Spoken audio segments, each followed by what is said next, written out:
মিজানুর রহমান আজহারি হুজুর যশোরে মাহফিল করে গেছেন পুলের হাটে। আমি যখন ওয়াল্লাহি আল্লাহর কসম করে বলছি, এই মাহফিলের ফুটেজ যখন আমার চোখের সামনে এসেছে, আমি বলতে বাধ্য হয়েছি যশোরের মাটি হলো ইসলামের ঘাঁটি।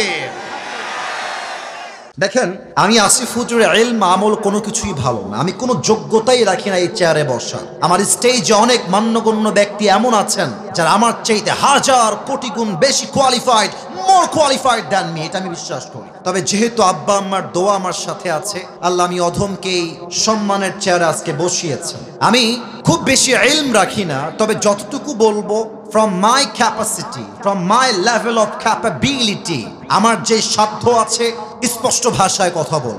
আমাদের বাংলাদেশে আজকে যোগ্য আলেমের চাইতে ভাইরাল ব্যক্তির দাম বেশি বেড়ে গিয়েছে। এটা বড্ড খারাপ জিনিস। আমাদেরকে আপনারা খুব বেশি দাম দেন, এটা ঠিক না। আপনাদের উচিত যোগ্য আলেম, যোগ্য ব্যক্তিকে সবচেয়ে বেশি রেসপেক্ট দেওয়া। সমস্যা কোথায় হয়ে গেছে জানেন? সমস্যা কোথায়? আমাদের বাংলাদেশের মানুষ এখন আলেমকে জাস্টিফাই করে, জাজ করে তার ইউটিউব এবং ফেসবুকের ভিউয়ের মাধ্যমে। তারা ভাবে যার ইউটিউবে যত সাবস্ক্রাইবার, যার ফেসবুকে যত ফ্যান ফলোয়ার্স, সে হচ্ছে বাংলাদেশের সবচেয়ে বড় গ্রহণযোগ্য ব্যক্তি। সেই সূত্রে আমি একটা কথা বলতে চাই, ফ্যান ফলোয়ার্স বেশি হওয়াই যদি একজন ব্যক্তির কাবিলিয়াত, ইস্তেআদাদ তথা যোগ্যতার প্রমাণ হতো, আমার চোখে হিরো আলমের মতো সফল বাংলাদেশের দ্বিতীয় কেউ হতে পারে না। এই ট্রেডিশনটাকে চেঞ্জ করে আমি বড্ড অবাক হয়ে যাই।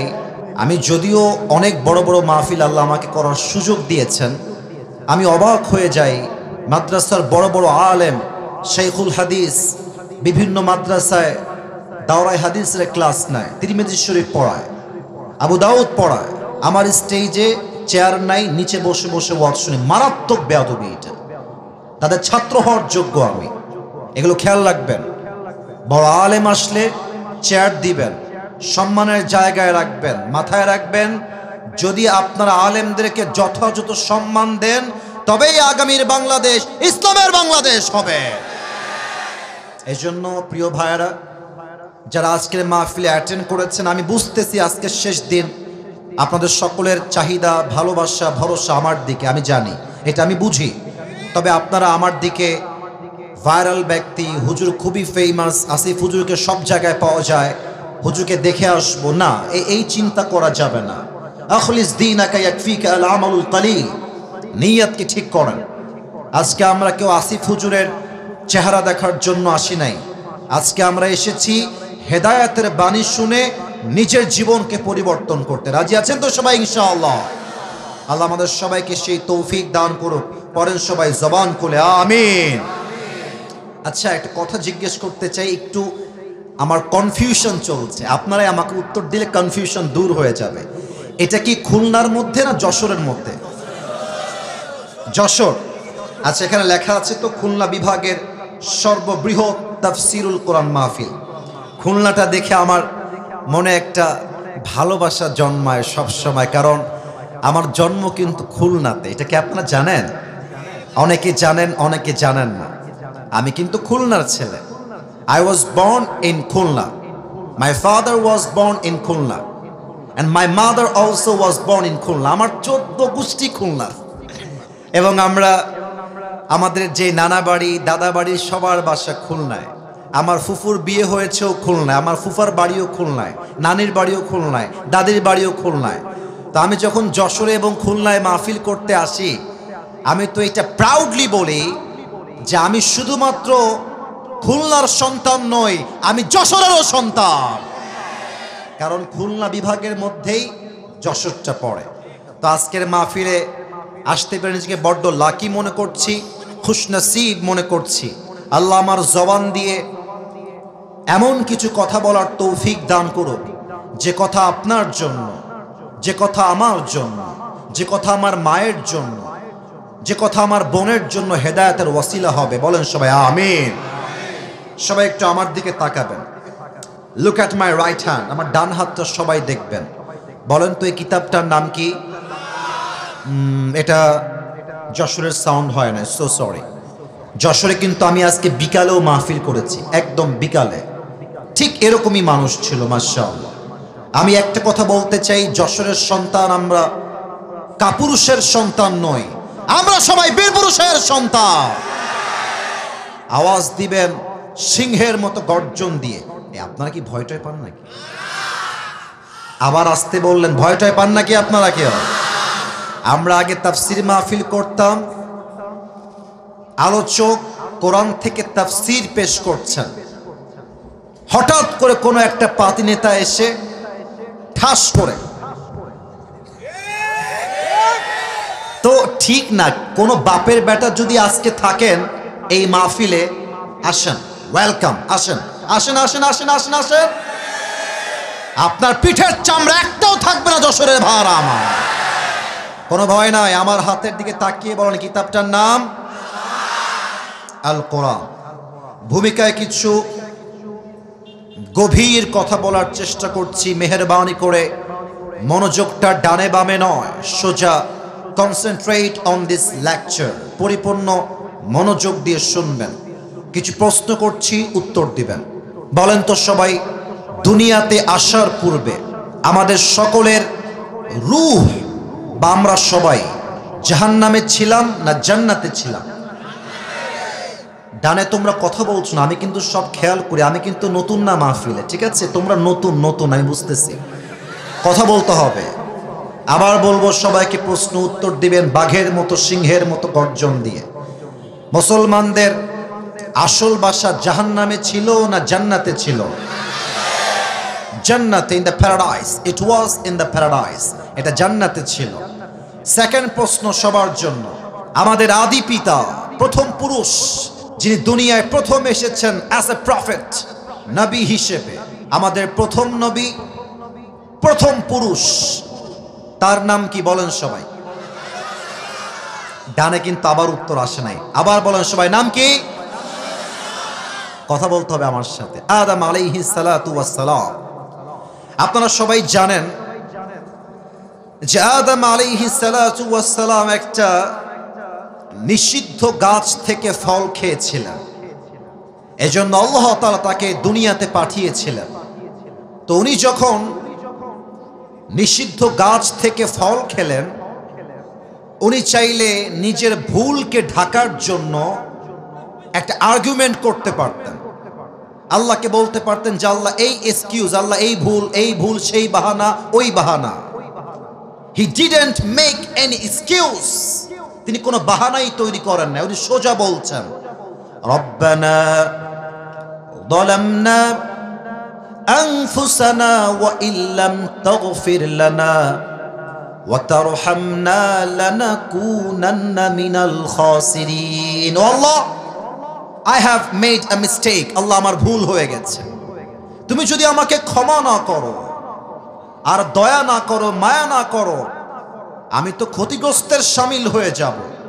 সঙ্গে সঙ্গে আল্লাহ তাআলা বললেন, আদম, আমি তোমার ভুল, আমি তোমার অন্যায়কে মাফ করে দিলাম। সবাই পড়েন সুবহানাল্লাহ। উনি দুনিয়ায় আসলেন, এবার খুব ভালো করে বোঝেন, আমাদের আসল বাসা ছিল জান্নাতে, আমরা এসেছি দুনিয়াতে। আমরা যেন পথভ্রষ্ট না হয়ে যাই, পথ ভুলে না যাই, আল্লাহ বললেন আমার বান্দাদেরকে পথ ঠিক রাখার জন্য, রাইট ইনস্ট্রাকশন দেওয়ার জন্য আমি আল্লাহ দুনিয়াতে দুইটা জিনিস পাঠাবো। Look at my two fingers, দুইটা আঙ্গুল দেখে বলবেন কয়টা জিনিস? আব্বাজান আপনারা একটু কথা কইয়েন আমার সাথে, আপনারা আমার ভালোবাসার মানুষ, কথা কইতে হবে আমার সাথে। বলেন সবাই কয়টা? এক হচ্ছে নবী, দুই হচ্ছে কিতাব। ওকে, লেটস রিপিট এগেন। আবারও বলবো, আমি এক নাম্বার, আপনারা বলবেন দুই নাম্বার। এক হলো নবী, দুই হলো, আবার এক হলো নবী, দুই হলো কোরআন বা কিতাব। কিতাব হচ্ছে মোট আসমানি কয়টা? চারটা। তার মধ্যে একটা কিতাব যে নাজিল হওয়ার পর থেকে from beginning to the last nothing has changed in this কিতাব, একটা অক্ষর আজ অব্দি পরিবর্তন হয় নাই। কিতাবটার নাম আল কোরআন। আল্লাহ তাআলা এই কোরআনে কি বলছে খুব ভালো করে বোঝেন। 4 নম্বর পারা দুই নাম্বার, এই যে সোনামণি, আওয়াজ করা যাবে না এখানে। ভলান্টিয়ার্স কে আছে? ভলান্টিয়ার্স কারা এখানে? আওয়াজ করা যাবে না, একদম না। এখানে অনেকগুলো মিডিয়ার ভাইরা দূর থেকে আসছে, আমি দেখতে পাচ্ছি। এটা পরে যশোরের বদনাম হয়ে যাবে। মিজানুর রহমান আজহারি হুজুর যশোরে মাহফিল করে গেছেন পুলের হাটে। আমি যখন ওয়াল্লাহি আল্লাহর কসম করে বলছি, এই মাহফিলের ফুটেজ যখন আমার চোখের সামনে এসেছে, আমি বলতে বাধ্য হয়েছি যশোরের মাটি হলো ইসলামের ঘাঁটি। আজহারি সাহেব জীবন হয়তো অনেক বড় মাহফিল করবেন, এটা হয়তো বা হতে পারে, বাট উনি যশোরের মাহফিল কখনো ভুলবেন না ইনশাআল্লাহ। আপনারা সেই মানুষ, মেহেরবানি করে একদম টু শব্দ করবেন না আমার কথা ছাড়া। আল্লাহ তাআলা বলছেন, দলিলটা আবারও বলছি, 4 নম্বর পৃষ্ঠা, সরি 4 নম্বর পারা 2 নম্বর পৃষ্ঠা। আল্লাহ তাআলা বলছেন, ওয়াতাসিমু বিহাবলিল্লাহি জামিআন ওয়া লা তাফাররাকু। You who believed, hold this Quran, hold this rope. দেখেন তো আল্লাহ কি বলছেন, এটা হচ্ছে একটা কিতাব। আল্লাহ বলছেন এটা হচ্ছে একটা রশি। আমি বলেছি না কে বলেছে? এখন প্রশ্ন হতে পারে যে আল্লাহ কোরআনকে রশি বললেন কিসের জন্য? প্রশ্ন হতে পারে কি পারে না? পারে। রশি কেন বললেন বোঝার জন্য আমার এক্সাম্পলটা ফলো করেন। উদাহরণ দিচ্ছি একটা। আপনাদের খুলনা বা যশোরে কোনো কুয়ার ভেতরে আমি আসিফ যদি উল্টে পড়ে যাই, আপনারা আমাকে তোলার জন্য খাম্বা বাঁশ নিয়ে আসবেন না রশি নিয়ে আসবেন? এই যে আমার ভাইরা তোমরা খুবই অ্যাক্টিভ মাশাআল্লাহ, বাট এরা অ্যাক্টিভ না, আমি জানি না কেন। তোমরা কি তওবা করে এসেছো যে কথা বলবো না আজকে? টক উইথ মি প্লিজ, আমার সঙ্গে কথা বলতে হবে। বলেন সবাই, কুয়ায় যদি কেউ পড়ে যায় ওঠার জন্য বাঁশ নিবেন না রশি নিবেন? রশি নিবেন। রশি শুধুমাত্র নিলেই হবে না, রশির মধ্যে 2টা শর্ত লাগবে। আব্বাজান আমারে শুনতে হবে, 2খান শর্ত লাগবে। কয়খান? 2টা শর্ত লাগবে। এক, রশি হতে হবে মজবুত। রশি যদি ঢিলা হয়ে যায়, পচা হয়ে যায়, যারে আপনি টান দিবেন রশি ছিঁড়ে যাবে, সে উল্টে পড়ে দাঁত মাত সব ভেঙে যাবে, ঠিক কিনা বলেন? রশি মজবুত হতে হবে। এবার দেখেন 2 নম্বর শর্ত, রশি ধরে যিনি টান দিবেন তার হাত শক্তিশালী হওয়া লাগবে। কারণ হাত যদি শিথিল হয়ে যায়, আপনি যখন রশি ধরে টান দেবেন না, আপনার হাত থেকে রশি ছুটে যাবে, ওই মানুষটা উল্টে পড়ে দাঁত আবার সব ভেঙে যাবে, ঠিক কিনা বলেন? যিনি ধরবেন হাত হওয়া লাগবে মজবুত, আর যে রশি আপনি ফেলবেন রশিও হওয়া লাগবে মজবুত। এবার আসুন এক্সাম্পল দেই। আমাদের আসল বাসা ছিল জান্নাতে। বলেন সবাই কোথায়? আমি উত্তর না পেলে সামনে আগাবো না। আমাদের আসল বাসা কোথায় ছিল? জান্নাত থেকে আমরা দুনিয়া নামক একটা কুয়ায় পড়ে গেছি। আল্লাহ বলছে, ও বান্দা, তোমার উঠানোর জন্যই আমি আল্লাহটা রশি ফেললাম। ওয়াতাসিমু, শক্ত করে ধরো। সে রশিটা হচ্ছে আল কোরআন। এবার আমার উত্তর দেন, আল্লাহর এই জমিনে এই কোরআনটার মতো শক্তিশালী রশি সেকেন্ড আর কোনো কিছু কি হতে পারে? এবার আসুন সেকেন্ড প্রশ্ন। রশি তো মজবুত হয়ে গেল, এবং এই রশির মূল গোড়ায় যার হাত, সেটা হচ্ছে আল্লাহ তাআলার কুদরতি হাত। আল্লাহ নিজেই রশির গোড়ায় হাত দিয়ে ধরে আছেন। এবার আমাকে বলেন, আল্লাহর কুদরতি হাতের মতো শক্তিশালী হাত কোন নেতার হতে পারে? কোন মন্ত্রীর হতে পারে? কোন প্রধানমন্ত্রীর হতে পারে? আল্লাহ বলছে, বান্দা তোমরা কুয়ায় পড়ে গেছো, আমি আল্লাহ রশি ফেলেছি, ধরো, শক্ত করে ধরো। এই রশিকে ধরতে গিয়ে কে আহলে হাদিস, কে জামাত ইসলাম, কে চরমনায়, কে কওমি, কে আলিয়া, কে বিএনপি, কে জাতীয় পার্টি, কে চরমনায়, কে সরসিনা, দেখার টাইম নাই। আমার প্রথম পরিচয়, আমি মুসলমান ঘরের সন্তান। দল মত নির্বিশেষে কোরআনটাকে শক্ত করে ধরো। যদি তুমি ধরতে পারো তবে তোমার কি হবে? তুমি যে তোমার জান্নাতের বাসার থেকে হারিয়ে দুনিয়া নামক কুয়ায় পড়ে গিয়েছিলে, আমি আল্লাহ এমন একটা টান দিব, সবাই মিলে ধরো, আমি আল্লাহ তোমাদের সবাইকে আবার সেই হারানো বাসা জান্নাতে ফিরায় দিব। সুবহানাল্লাহ। আজকে এই কোরআন থেকে তাফসীর হবে। তবে আমার যেটা পার্সোনাল পয়েন্ট অফ ভিউ, যেটা আমি দেখতে পাচ্ছি আজকের এই মাহফিলে সর্বস্তরের লোক এসেছে। তবে আমার বিশ্বাস যত মানুষ আজকে অ্যাজ এ অডিয়েন্স এসেছে, আমার ভুল না হলে আমি বলতে চাই 80% বেশি কলিজার টুকরা যুবক ভাই আজকের মাহফিলে এসেছে। আল্লাহ এদের সবাইকে কবুল করুক, পড়েন সবাই আমিন। আপনাদের বউ আছে কার কার একটু হাত তুলেন তো। বউ আছে? আচ্ছা, বউ আছে আপনাদের, মাশাআল্লাহ। মুরব্বীরাও হাত তুলেছে, মাশাআল্লাহ। হাত নামান ভাই, হাত নামান। আর আপনাকে বউ নাই কার কার, তারা একটু হাত তুলেন দি ভাই। ইন্না লিল্লাহি ওয়া ইন্না ইলাইহি রাজিউন। আপনার কারো বউ নাই ভাই? সত্যি না মিথ্যা? আমি বিশ্বাস করি না। আল্লাহ যাদের বউ নাই সবাইকে দিনদার নেককার বউ দিয়ে দিক, পড়েন সবাই আমিন। আমি একটা কথা মাঝে মাঝে মজা করে বলি, যদিও আজকের মাহফিলে অনেক আলেম ওলামা, মাদ্রাসার ছাত্র, মাশায়েখ এবং অনেক মুরব্বী আব্বা জানরা এসেছেন, তবুও আমি বলছি লজ্জাকে গুল্লি মেরে, যুবকদের চরিত্র ঠিক হবে কম্বল দিয়ে না, ল্যাব দিয়ে না, একমাত্র বউ দিয়ে যুবকদের চরিত্র ঠিক হবে। আব্বা যে বোঝে না কিসে শুনিয়ে, তা আমি নিজেও বুঝি না। আব্বা বুঝতেই চায় না। আব্বা খালি কয় তোরে নিজের পায়ে দাঁড়াতে হবে আগে। আব্বা জান নিজের পায়ে দাঁড়াবে একদিন, বাট যে অন্যায় আপনার যুবকটা করছে, এই অন্যায়ের দায়ভার বড় মারাত্মক হবে। আর আগামীতে আসছে বিশ্ব নির্লজ্জ ভালোবাসা দিবস। আমার স্পষ্ট পয়গাম, যশোরের মাহফিলে ভালোবাসার দিবসের নামে যে বেহায়াপনা বাংলাদেশে চলছে, এই দিনে কোনো মেয়ে আপনার বাড়ির থেকে বাহিরে বের হতে পারবে না। স্পষ্ট ভাষায় আমার কথা, ভালোবাসার দিবস কোনো মুসলমানদের দিবস নয়, এটা খ্রিস্টানদের দিবস, এটা কাফেরদের দিবস। আমাদের ভালোবাসার জন্য কোনো দিন লাগে না, আমাদের প্রত্যেক দিনই হচ্ছে ভালোবাসার দিন। আমরা প্রত্যেকটা মুহূর্তেও ভালোবাসা দিয়ে এনজয় করতে চাই, ঠিক কিনা বলেন? তবে হারাম ভালোবাসা নয়, হালাল ভালোবাসা, ঠিক কিনা? আসুন আমরা 3টা তাকবীর দেই আল্লাহর নামে। 3টা তাকবীর শেষ হয়ে গেলে আমি আমার মূল আলোচনার বিষয়বস্তুতে ফিরে যাব।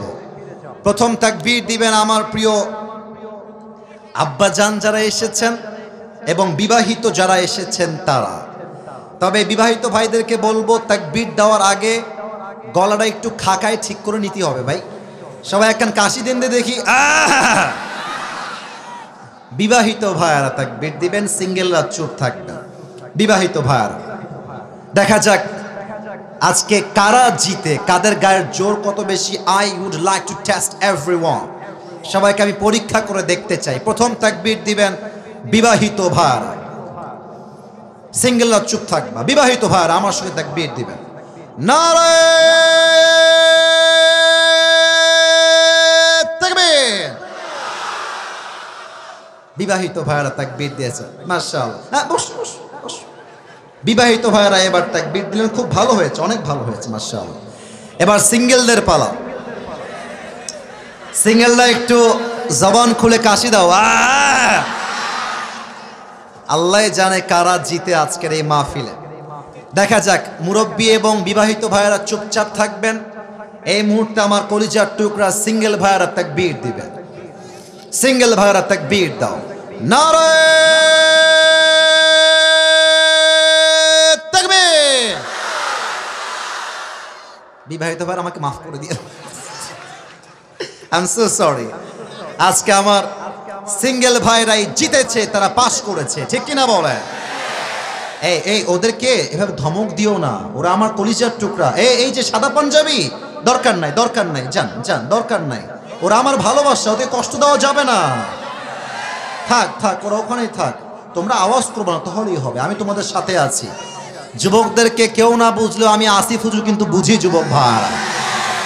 এবার আমরা সবাই মিলে একটা তাকবীর দিব। একটা তাকবীরের ঠেলায় আমি আসিফ হুজুর স্টেজ ভেঙে উল্টে পড়ে যাব। দেখা যাক কত জোরে আপনারা তাকবীর দিতে পারেন। শেষ তাকবীর, সবাই একটা কাশি দেন দেখি। নারে তাকবীর। আল কোরআনের আলো, আল হাদিসের আলো, কোরআন হাদিস যেখানে, আলেম ওলামা যেখানে, যশোরবাসী যেখানে। আপনাদের স্লোগান প্রমাণ করলো আমার সামনে যারা বসে আছে একটাও বিড়ালের বাচ্চা নয়, সব সিংহের বাচ্চাগুলো আমার সামনে বসে আছে। আল্লাহ যেন কবুল করে, পড়েন সবাই আমিন। আজকের এই মাহফিলে আমাদের আলোচনার সেন্ট্রাল থিম বা সাবজেক্ট ম্যাটার হলো the life of hair after, পরকালের জীবন। আমার প্রিয় যশোরের ভাইরা, আমাকে উত্তর করতে হবে, দুনিয়ার জীবন না পরকালের জীবন? কি একটা অবস্থা, আওয়াজ কমে যায় কেন রে বাবা? দুনিয়ার জীবন না পরকালের জীবন? আর একটা কথা কতি আমি বাধ্য হচ্ছি ভাই, কেউ যদি আমার মাহফিল থেকে উঠে যান আমি কিন্তু মারাত্মক লেভেলের ধমক দিব আপনাকে। আমার মাহফিলে আসা যাবে, বসা যাবে, ওয়াজ শোনা যাবে, উঠে যাওয়া যাবে না। খবরদার কাউকে যেন আমি আমার ডান বাম সামনে থেকে উঠে যেতে না দেখি। আর যদি তোমার পাশ থেকে উঠে যায়, ভদ্রতার সাথে লুঙ্গিটা টান দিয়ে ধরে বসায় দিবা, তবে লুঙ্গি যেন খুলে না যায়, খুলে না যায়। আচ্ছা, এবার আমরা শুরু করছি। কোনো আউল ফাউল কথা নয়, কোরআন থেকে হাদিস থেকে আমি প্রত্যেকটা কথা I will try my best level by mentioning the reference. যতটুকু পারা যায় প্রত্যেকটা কথার দলিল দিয়ে কথা বলবো। আমি আমার আলোচনা শুরু করছি। বলুন সবাই, আলোচনার মূল বিষয়বস্তু দুনিয়ার জীবন না পরকালের জীবন? পরকালের জীবন। এবার আমাকে সবাই উত্তর দিবেন, তিনটা প্রশ্নের উত্তর খুব বুঝে শুনে দিবেন, খুব বুঝে। এক, আজকে আমরা এ বিশাল বড় তাফসীর মাহফিলে সবাই অ্যাটেন্ড করেছি, আমরা সবাই জীবিত বসে আছি। বাসায় যে আবার আপনি জীবিত ফিরে যাবেন, do you have any guarantee about it? Do you have any guarantee about it? কোনো গ্যারান্টি নাই। কোরআন কি বলছে দেখেন। আল্লাহ রাব্বুল আলামিন বলছেন, বান্দা শোনো শোনো, এই ছেলে, একদম না না না, এই হাসি না, অলওয়েজ হাসি আমার পছন্দ না। তোমরা এখানে এসে টিকটক বানাও, উল্টাপাল্টা ভিডিও করে, এটা আমি জানি। এই মাহফিলে ওইসব করার জন্য আসা যাবে না। এটা কোরআনের মাহফিল, ভদ্রতা বজায় রেখে ওয়াজ শুনতে হবে। আর একটা চুল পরিমাণ শব্দ চাই না। ভালোবাসার জায়গা ভালোবাসা, ভদ্রতার জায়গায় ভদ্র, একদম ভদ্র বজায় রেখে বসে থাকবা। আল্লাহ রাব্বুল আলামিন বলছেন, লিকুল্লি উম্মাতিন আজাল ইযা জাআ আজালুহুম ফালা ইস্তাখিরুনা সাআতাও ওয়ালা ইস্তাকদিমুন। আল্লাহ বলছেন, প্রত্যেকটা মানুষের জন্য আমি আল্লাহ হায়াতের সময়সীমা বেঁধে দিয়েছি। সময় যখন শেষ হয়ে যাবে, মালাকুল মওতের মাধ্যমে দুনিয়ার থেকে উঠাই নিবে একজন। আওয়াজ দিয়ে বলেন সবাই, তিনি কে? এক নাম্বার, হায়াতের কোনো গ্যারান্টি নাই। দুই নাম্বার, এটা একটু বুঝে উত্তর দিতে হবে, বুঝে। Think before you answer of my question. একটু ভেবে উত্তর দিবেন, ঠাস করে উত্তর দিয়ে ফেলবেন না। একটু বলেন তো, এইটা কি ইহকাল না পরকাল? এই যে ভয় পেয়ে গেছেন, আরে ভাই কথা বোঝা যায় তো, পরকাল না ইহকাল? এটা কি আখিরাতের জীবন চলছে না দুনিয়ার জীবন চলছে? এবার আমাকে উত্তর দিবেন, বলেন তো, as a Muslim what do you think about it? What's your personal point of view? আপনি কি ভাবেন, জাস্ট আমাকে বললেই হবে। আমার প্রিয় যশোরের ভাইয়েরা, আমাকে জবান খুলে উত্তর দিবেন। আপনার চিন্তা আপনাকে কি বলছে? দুনিয়ার জীবন কি বেশি উত্তম না পরকালের জীবন বেশি উত্তম? পরকালের জীবনটা বেশি উত্তম। তার দলিল কি? দলিলটা শোনেন। 30 নম্বর পারা,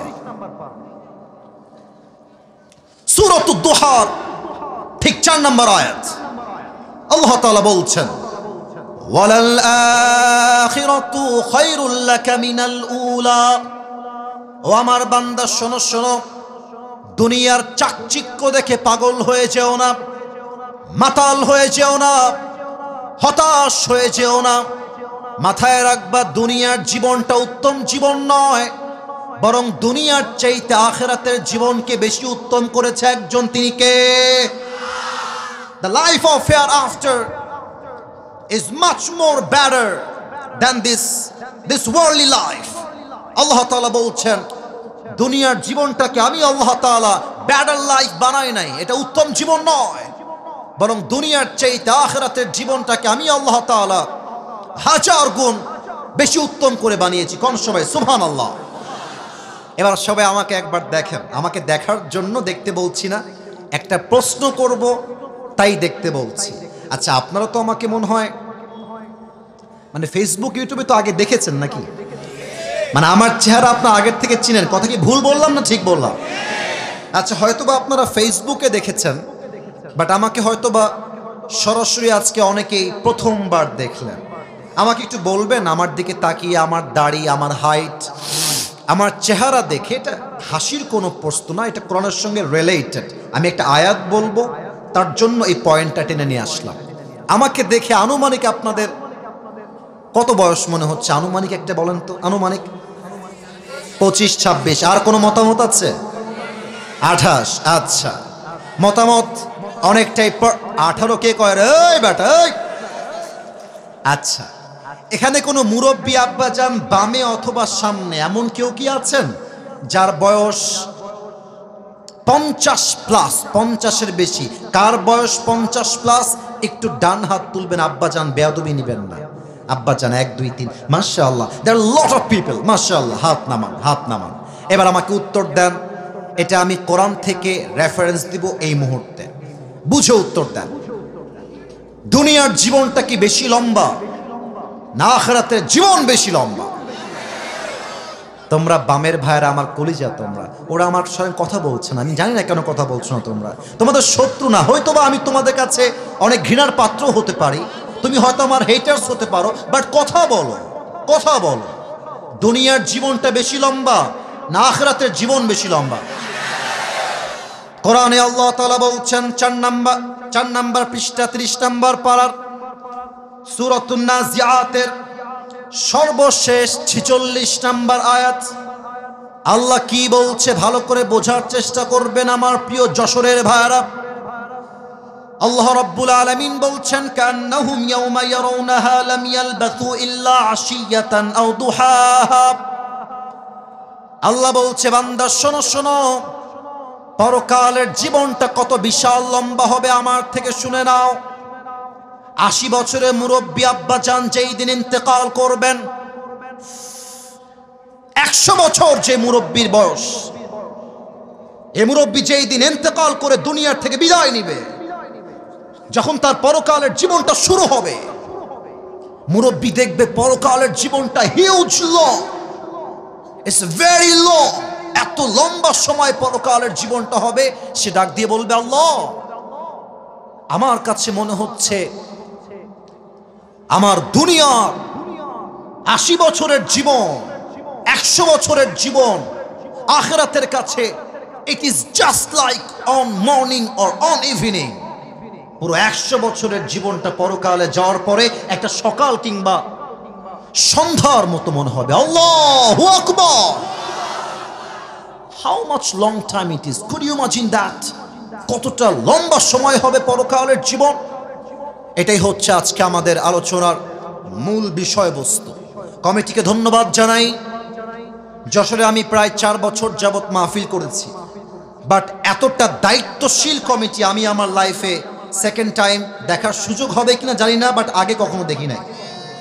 কারণ হলো আজকে যশোরের মাহফিল এটাই প্রথম যেখানে আমাকে 9টা 20-এ উঠিয়ে দেওয়া হয়েছে। এটার জন্য আমি বড্ড খুশনসিব। কারণ হলো 9টা 20-এ শুরু হয়েছে, 11টার মধ্যেই শেষ হয়ে যাবে। আমরা বাসায় গিয়ে ঘুমাবো, তাহাজ্জুদটাও পড়বো, ফজরটাও জামাতে আদায় করব, ঠিক কিনা বলেন? আমরা চাই এমন কমিটি প্রত্যেকটা জেলায় জেলায় হোক, যা কথায় এক কাজেও এক, ঠিক কিনা বলে? আমি সবাইকে একটা আবদার রাখবো এই মুহূর্তে, সকলের চোখটা ফর 5 সেকেন্ডস, 5 সেকেন্ডের জন্য একটু বন্ধ করতে হবে। কেন বন্ধ করতে হবে? Let me explain first. আমি একটু ব্যাখ্যা দিচ্ছি কেন বন্ধ করবেন। দেখেন, আমি আসিফ হুজুরের ইলম আমল কোনো কিছুই ভালো না। আমি কোনো যোগ্যতাই রাখি না এই চেয়ারে বসার। আমার স্টেজে অনেক মান্যগণ্য ব্যক্তি এমন আছেন যারা আমার চাইতে হাজার কোটি গুণ বেশি কোয়ালিফাইড, মোর কোয়ালিফাইড দ্যান মি, এটা আমি বিশ্বাস করি। তবে যেহেতু আব্বা আম্মার দোয়া আমার সাথে আছে, আল্লাহ আমি অধমকেই সম্মানের চেয়ারে আজকে বসিয়েছেন। আমি খুব বেশি ইলম রাখি না, তবে যতটুকু বলবো from my capacity, from my level of capability, আমার যে সাধ্য আছে স্পষ্ট ভাষায় কথা বলবো। আমি আমার আজকে পুরো ওয়াজের 5টা ভূমিকা দিচ্ছি, শুনে নেন। 5টা ভূমিকা যে শুনবেন সে ওয়াজের 30% এমনিতেই বুঝে যাবেন। বলেন তো সবাই, পুরো ওয়াজের ভূমিকা কয়টা? ডানে আবার কথা বলেন নাই, বলেন সবাই কয়টা? 5টা। প্রথমে আমরা জানব পরকালের জীবনটা আসলে শুরু হবে কেমন করে। মৃত্যু যে আসবে, এই মৃত্যুটা আসবে কেমন করে, মালাকুল মউত আমাদের রূহটা কবজ করবে কেমনে। এখানে 2টা ভাগ হবে, 1 নামাজি বান্দার মরণ, 2 হচ্ছে বেনামাজি বান্দার মরণ। এটা হচ্ছে প্রথম অংশ আমার ওয়াজের। সেকেন্ড চ্যাপ্টার হচ্ছে আজীবন শুনেছি কবর কবর কবর কবর কবর, দ্য লাইফ অফ গ্রেভ, কবরের জীবন। আজকে আমরা জানবো কবরে লাশটা দাফন হওয়ার পরে কবরের প্রথম রাতটা আমাদের কেমন হবে, ফেরেশতা এসে কি করবে, এটা আমরা সেকেন্ড পার্টে জানবো। এবং সর্বশেষ আমরা আরো 3টি বিষয়কে হাইলাইট করব কোরআন থেকে, হাদিস থেকে, উইথ রেফারেন্স, দলিল দিয়ে। 1, আফটার ডেথ, মৃত্যুর পরে আমরা সবাই জানি দেয়ার ইজ অ্যানাদার লাইফ, আর একটা জীবন আছে। তো মৃত্যুর পরে আল্লাহ তাআলা সবাইকে আবার জীবিত করবেন কেমন করে, এটা আমরা জানব। সেকেন্ডলি আমরা জানব আজীবন শুনেছি কিয়ামত কিয়ামত কিয়ামত। সেকেন্ড চ্যাপ্টারে আমরা জানবো এই কিয়ামতটা শুরু হবে কেমনে, হিসাব দিবসের হিসাব আল্লাহ নিবেন কেমন করে, এটা আমরা জানবো। এন্ড সর্বশেষ, ফাইনাল এন্ড লাস্ট, আমরা জানবো কিয়ামতের হিসাব দিবসের পরে there will be 2 categories of people, 2টা দল হবে। এক হচ্ছে বামপন্থী, আর এক হচ্ছে ডানপন্থী। আজকের ওয়াজে ডানপন্থী সাথে বামপন্থীরা ভালো, কারণ আপনারা কথা বলছেন না আমার সঙ্গে, এবার থেকে আর মিস দিবেন না। আপনারা আমার কলিজা, আপনারা আমার ভালোবাসার জায়গা। বলেন তো হিসাব দিবসের পরে কয়টা দল হবে? আবার বলেন সবাই কয়টা? এক হচ্ছে বামপন্থী, আর এক হচ্ছে ডানপন্থী। ডানপন্থী হচ্ছে জান্নাতীরা, বামপন্থী হচ্ছে জাহান্নামীরা। আজকে আমরা জানবো মানুষ জান্নাতে যাবে কেন আর জাহান্নামে যাবে কেন। এই হচ্ছে মোট 5টা ভূমিকা। এবার সবাই, যদি আপনারা আমাকে ভালোবেসে থাকেন তবে এটা আমার আবদার, 5টা সেকেন্ডের জন্য সবাই চোখটা বন্ধ করে ফেলেন। সবাই এবার চোখ যদি বন্ধ হয়ে যায়, মাথাটা যারা বসে আছেন বামে, যারা ডানে, যারা সামনে, পুট ইউর হেড ডাউন। সবাই মাথাটা একটু নিচু করেন। সবাই, আমি যা বলি কান দিয়ে নয় দিল দিয়ে শোনেন। চোখ বন্ধ, মাথা নিচে। আমি কাউকে দেখতে পাচ্ছি না, আমার চোখটা বন্ধ আছে। সবাইকে আমি বলবো just for 5 seconds think about your death. আপনি আপনার মৃত্যু নিয়ে ভাবেন। আপনি ভাবেন যে আগামীকাল ফজরের নামাজের পরে আপনার জানাজা অনুষ্ঠিত হচ্ছে, আগামীকাল থেকে আপনার কবরের জীবনটা শুরু হয়ে গেছে। Just think like this for 5 seconds. 5টা সেকেন্ডের জন্য মৃত্যুকে নিয়ে একটু স্মরণ করেন। আমি গুনছি 1 থেকে 5। 1, 2, 3, 4, 5। কলিজার টুকরা যশোরের ভাইরা চোখ খুলেন, মাথা উঁচু করেন। কলিজার ভাইরা, আপনারা আমার প্রাণপ্রিয় ভাইরা, এবার আমার চোখে চোখ রাখেন। দেখেন, পরকালের জীবনটা শুরু হবে মৃত্যুর মাধ্যমে। and there are two kind of death, মৃত্যু হচ্ছে দুই প্রকার। Number 1, the death of people those who perform the salah, এক হচ্ছে নামাজি বান্দার মরণ। নাম্বার 2 হচ্ছে the death of people those who do not perform the salah, second হচ্ছে বেনামাজি বান্দার মরণ। নামাজি বান্দার মরণ কত সুন্দর হবে আমি হাদিস থেকে শুরু করছি। আল্লাহর হাবিব বলেছেন, নামাজি বান্দার সামনে যখন মালাকুল মউত আসবে, তার দেহের গায়ের রং হবে সাদা ধবধবে ফর্সা, তার গায়ে থাকবে বিশাল লম্বা একটা সাদা জুব্বা, দেখতে হবে তাগড়া যুবক, তার মুখে থাকবে লম্বা লম্বা চাপদাড়ি। He will be look like a very young and smart handsome person, দেখতে অসাধারণ চেহারা হবে তার। নামাজি বান্দার সামনে দাঁড়িয়ে যাবে। আব্বা জান, ও ভাইয়ের কথা কি বোঝা যায় নাকি যায় না? দাঁড়িয়ে যাবে নামাজি বান্দা, এটা কিন্তু বেনামাজি না, নামাজি বান্দা। দাঁড়িয়ে কি বলবে দেখেন, হে নামাজি বান্দা, ইয়া আইয়াতুহান নাফসুল মুতমাইন্না উখরুজি ইলা মাগফিরাতিল্লাহি ওয়া রিজওয়ানি। এই নামাজি বান্দা আসো, বের হও, বের হও। কোথায় যাব আমি? কোথায় নিয়ে যাবেন আমাকে? ইলা মাগফিরাতিল্লাহি ওয়া রিজওয়ানি, আসো, আল্লাহর ক্ষমা আর জান্নাত তোমার অপেক্ষা অপেক্ষমান রয়েছে। না, এটা যশোরের সুবহানাল্লাহ হয়নি, আরেকবার কোন সুবহানাল্লাহ। আপনারা সবাই আল্লামা দেলোয়ার হোসেন সাইদি হুজুরের নাম শুনেছেন না? আপনাদের কলিজার টুকরা আমি জানি, মুরব্বীদের কলিজা তিনি, আমি জানি। উনি খুলনায় মাহফিল করতেন প্রতি বছর। আমার আব্বা আমাকে বলে যে, আব্বা, আমার আব্বা কিন্তু এখনো খুলনার ভাষাতেই কথা বলে, আমার বাবা অন্য কোনো ভাষা পারেই না। আমাকে বলে, আব্বা, যখন সাইদি সাহেব আসতেন, মুরব্বী, দাড়ি পেকে গেছে, দাঁত ভেঙে গেছে, সাইকেল চালিয়ে চালিয়ে সাইদি সাহেবের মাহফিল শুনতে যেত। আমার আব্বা নিজে না খেয়ে সাইকেল চালিয়ে যেতেন। কাকে বলে কোরআন, কাকে বলে ভালোবাসা, এটা সর্বপ্রথম আমরা আল্লামা দেলোয়ার হোসেন সাইদি হুজুর থেকে শিখেছি যুবক ভাইরা। উনি একটা কথা বলতেন যে, তোমরা যদি অল্প কথায় বেশি ব্যবসা করতে চাও, অলওয়েজ খালি কইবা সুবহানাল্লাহ, আলহামদুলিল্লাহ, লা ইলাহা ইল্লাল্লাহ, আল্লাহু আকবার। যে যত জিকির করবে, জান্নাতে তার জন্য বিশাল লম্বা লম্বা গাছ তৈরি হয়ে যাবে, বিশাল লম্বা প্রাসাদ তৈরি হয়ে যাবে। সুবহানাল্লাহ। এই যে আপনার 2টা গাছের মালিক হয়ে গেলেন, আরেকবার পড়েন। 3টা গাছের মালিক হলেন, আরেকবার পড়েন সুবহানাল্লাহ।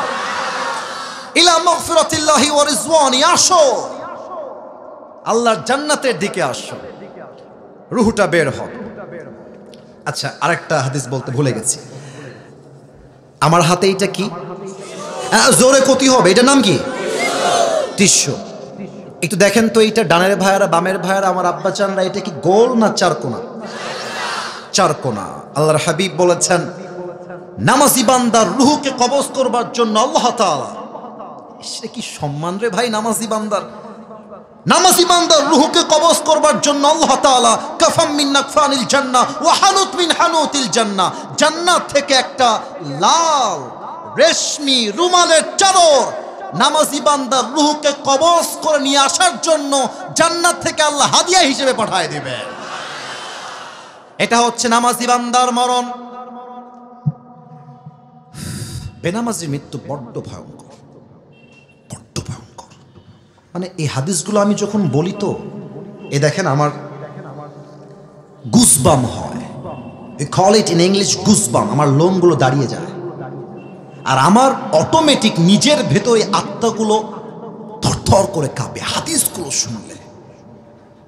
বেনামাজি বান্দার সামনে যখন মালাকুল মউত আসবে, তার দেহের পুরো চামড়ার রং হবে নীলাভ বর্ণের চেহারা, 2টা চোখ হবে লাল টকটকে চোখ।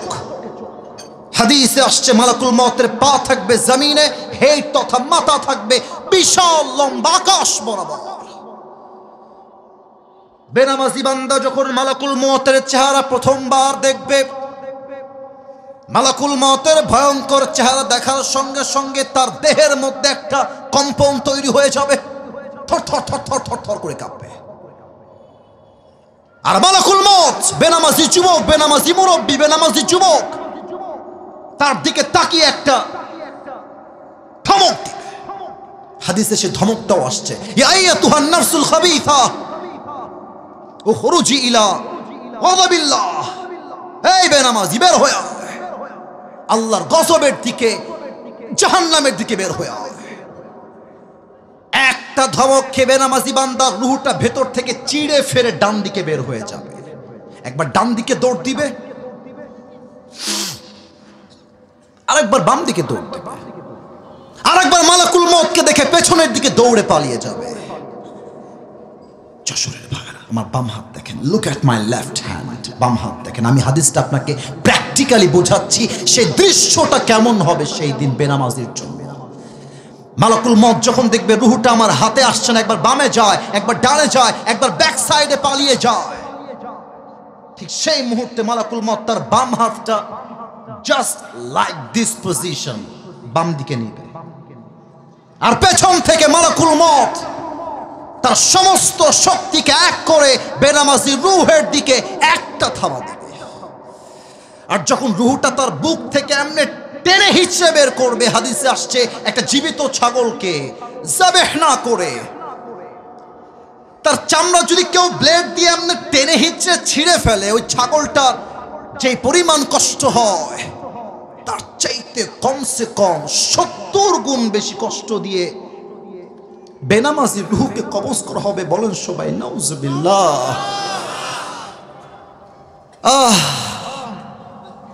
70 গুণ বেশি কষ্ট। রূহ যখন কবজ হয়ে যাবে, লাশটা মাটিতে, দেহটা পড়ে থাকবে, বাস মৃত্যু শেষ। মসজিদে মাইকে এলান হয়ে যাবে, অমুক এলাকার মুরব্বী, অমুকের বাবা, অমুকের দাদা আর নাই, অমুকের আপন ভাই আর নাই, অমুকের মার নাই, বাস কবরের জীবনটা শুরু। এবার একটা প্রশ্ন করব সবাইকে, মেবি 95% আপ, 95% বেশি মানুষ উত্তরটা ভুল দিতে পারেন। সো প্লিজ আমি চাই এটা কমে আসুক, আমি চাই 100তে 100 ভাগ সঠিক উত্তর আসুক। আলেম ওলামা যারা আছেন তারা বাদ দিয়ে উত্তর দিবেন, তারা তো অবশ্যই আমার চাইতে বেশি জানেন। খুব ভেবে উত্তর দেন তো দেখি, কবরে মোট প্রশ্ন হবে কয়টা? 4টা। মাশাআল্লাহ। কবরে মোট প্রশ্ন 3টা নয়, কবরে মোট প্রশ্ন হবে আমার আঙ্গুল দেখে বলেন সবাই কয়টা? এত আস্তে আমার মন ভরবে না, সবাই বলেন কয়টা? আমি প্রশ্নগুলো সবাইকে করব, আপনারা জাস্ট আমাকে দিল থেকে আওয়াজ দিয়ে উত্তর দিবেন। প্রথম প্রশ্ন, কবরের প্রথম রাত, প্রথম মুহূর্ত শুরু। মালাকুল মউত রূহ কবজ করার পরে যখন আপনার লাশ কবরে দাফন হবে, 2 জন ফেরেশতা আসবে। এসেই প্রথম প্রশ্ন, মার রব্বুক, আপনাদের রবকে? আবার বলেন, আমাদের সবার রবকে? আল্লাহ আমার রব। বলেন না, আল্লাহ আমার রব। দমে দমে তনু মনে তারি অনুভব, তোমার দুনিয়াতে আমি যেদিকে তাকাই, অথই নিয়ামতে ডুবে আছি সবাই। পাখপাখালির কণ্ঠে শুনি তাসবিহ কল রব, তাসবিহ কল রব। আল্লাহ আমার রব, এই রবই আমার সব। দমে দমে তনু মনে তারি অনুভব, রবকে? 2 নম্বর প্রশ্ন, ওমান নাবিয়্যুক আতারিফু হাযার রাজুল, তুমি কি এই মানুষটাকে চেনো? সবাই কিন্তু উত্তর করতে পারবে না। একটা প্রশ্ন করি, এটা আমার মুখে কি? এটার জন্য দেখতে প্রবলেম, তাই হটিয়েছে। এটার নাম কি? আচ্ছা, আপনারা আমাকে যতটুকু দেখলেন দাড়িতে, অনেকে দেখতে পাচ্ছেন ডানে বামে, সামনে কয়েকজন বাদ দিয়ে, বলেন তো আমাকে দাড়িতে আনস্মার্ট লাগতেছে না স্মার্ট লাগতেছে?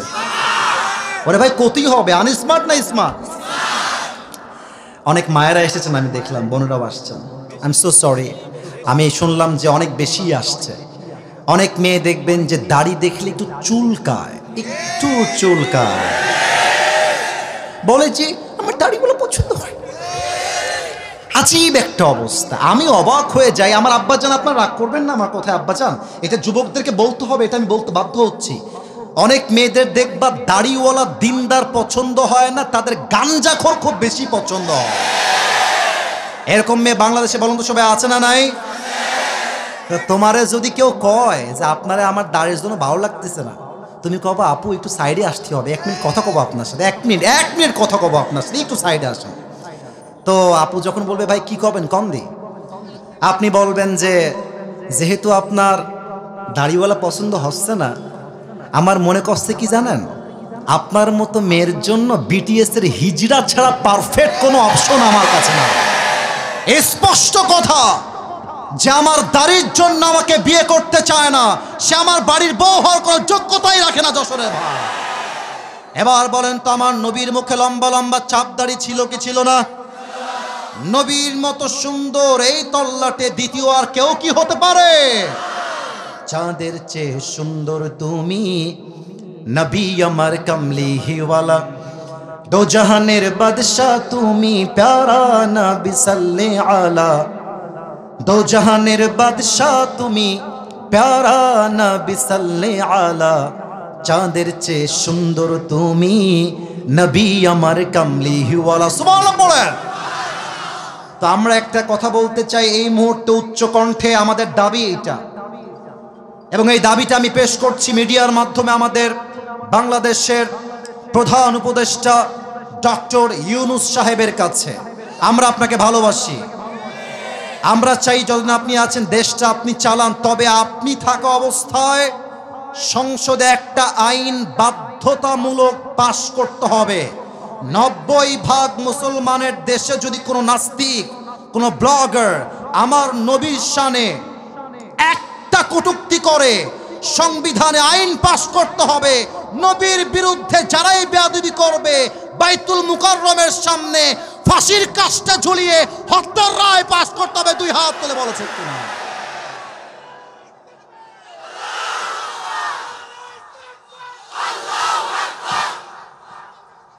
শাপলা চত্বরের ইতিহাস ভুলে গেলে চলবে না।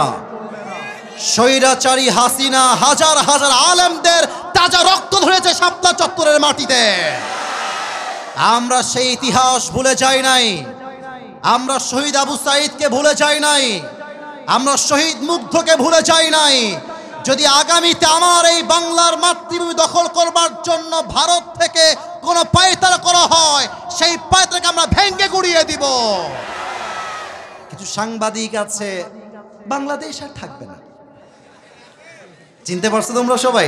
নাম বলতে হবে না, নাম বলতে হবে না, নাম বললে মানে মুখটা নাপাক হয়ে যাবে।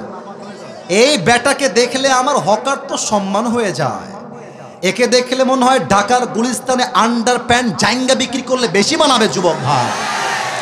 বেটা, বাংলাদেশ তোমার বাপের কেনা মাটি নাকি? যদি তোমার নিতে হয় চট্টগ্রাম আর ফেনী, আসতে হবে, আসতে হবে। আসো আসো আসো আসো, খেলা হবে। আর ভারতের এই সমস্ত কুলাঙ্গার সাংবাদিকদেরকে সাইজ করবার জন্য আমার কোনো জেলার প্রয়োজন নাই। আমার যশোরের ধামাল যুবকরা একাই আরাফ হয়ে যাবে, একাই আরাফ হয়ে যাবে।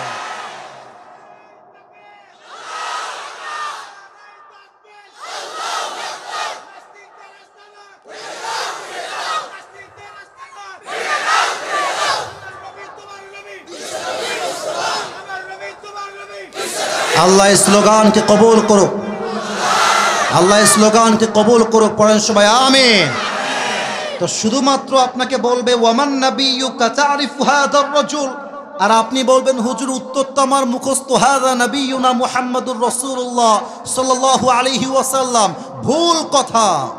কবরের উত্তর জেহেন দিয়ে নয়, ব্রেন দিয়ে নয়, কবরের প্রত্যেকটা উত্তর হবে ঈমান থেকে আর অন্তর থেকে। ঠিক কিনা বলেন?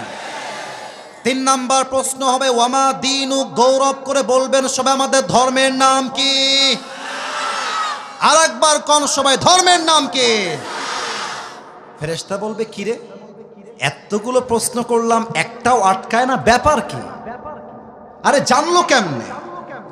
এবার ফেরেশতা বলবে ওয়ামা ইলমুক, what's the source of your knowledge, how do you know that? তুমি জানো কেমনে? এতগুলো উত্তর তোমার সামনে কেমনে সহজ হলো? তোমার জ্ঞানের উৎস কোথায়? আমরা বলবো আমাদের জ্ঞানের উৎস কোথায়? এত আসতে নয়, জোরে কোন কোথায়? আল্লাহ বলবেন, এই ফেরেশতা থামো থামো থামো থামো, আর না, আর প্রশ্ন না, থামো, স্টপ স্টপ, টিপ, থামো। এখনই আমার বান্দার কবরটাকে তোমরা জান্নাতের বাগান বানায় দাও। আমার বান্দার কবরটাকে তোমরা 70 গজ লম্বা করে দাও। সবাই কোন সুবহানাল্লাহ। সবাই এবার দুইটা হাত তোলেন, সবাই তাকবীর দিবেন না, আমি যেটা বলি সেটা শুনলেই হবে। সবাই মাশাআল্লাহ, রেজ ইউর টু হ্যান্ডস। সবাই দুই হাত তুলেছেন। আমি আসিফ হুজুর যা বলি খুব মনোযোগ দিয়ে শুনবেন। আমি এসেছি 9টা 20-এ, এখন বাজে প্রায় 10:30। আমার ওয়াজ প্রায় 1 ঘন্টা 10 মিনিট চলছে। কমিটির ভাইরা আমাকে ফর্ম দিয়ে নিয়ে আসছেন। ফর্মে আমি উল্লেখ করেছি আমি 1 ঘন্টা ওয়াজ করব। তবে সব জায়গায় ফর্ম আর নিয়ম দিয়ে চলে না, মাঝে মাঝে ভালোবাসা দিয়েও হিসাব করতে হয়। তা আমি নিয়ত করেছি আজকে 1 ঘন্টা নয়, সর্বনিম্ন 1.5 ঘন্টা ওয়াজ হবে। তবে একটা ওয়াদা চাই সবার কাছে। ওয়াদাটা আমাকে জবান দিয়ে যশোরের সাউন্ডে দিতে হবে। সবাই আগে একটা কাশি দিয়ে গলা ঠিক করেন। আমাকে সবাই ওয়াদা করবেন, হাত স্ট্রং, বলেন সবাই হুজুর। ডান থেকে আওয়াজ আবারও কম পেলাম, বলেন সবাই হুজুর। আমরা যশোরের সন্তান, আপনারে ওয়াদা দিচ্ছি দোয়া শেষ না করে বাসায় যাব না নে। আরে জোরে ক্ষতি হবে, যাব না নে, বলেন সবাই ইনশাআল্লাহ। তাকবীর দেন একটা সবাই, নারে তাকবীর। এখন বাকি আছে আর মোট 3টা বিষয়। এটাই আমার লাস্ট অ্যান্ড ফাইনাল টপিক। এটা আমার ওয়াজের শেষ বিষয়বস্তু। একটা প্রবাদ বাক্য আছে, আপনারা সবাই শুনেছেন আমি জানি, আমার সঙ্গে রিপিট করবেন। আমি প্রথমটা বলবো, শেষটা আপনারে ক্ষতি হবে। শেষ ভালো যার, মাশাআল্লাহ মাশাআল্লাহ, আবার কম দেহি, শেষ ভালো যার। আমরা শেষটা ভালোবাসতে চাই এবং শেষটা আমরা দেখাতে চাই। যশোরের সন্তান ওয়াজ মাহফিলে কোনো বক্তার চেহারা দেখার জন্য আসে না, তারা একমাত্র আল্লাহর জন্য মাহফিলে অ্যাটেন্ড করতে চায়। 3টা বিষয়। নাম্বার 1, আপনি যেই দিন ইন্তেকাল করবেন, আপনার লাশ যখন কবরে রাখা হবে, ফেরেশতার মাধ্যমে আল্লাহ রাব্বুল আলামিন সবাইকে একদিন জীবিত করবেন। কেমন করে বোঝার চেষ্টা করেন, একটু দেখেন তো আমার হাতের দিকে। আমি একটা হুইসেল নিলাম, এটা বিড়ি না কিন্তু, আবার অনেকে বিড়ি ভেবে ফেলেছে। হ্যাঁ, আমি যদি এখন নেমে যাই স্টেজ থেকে, রাগ করবেন না আমার কথা, আমি যদি নেমে গিয়ে কারো পকেটে হাত দেই, কিছু লোক এখান থেকেই বের হবে যার পকেট থেকে এখন বিড়ির প্যাকেট বের হবে।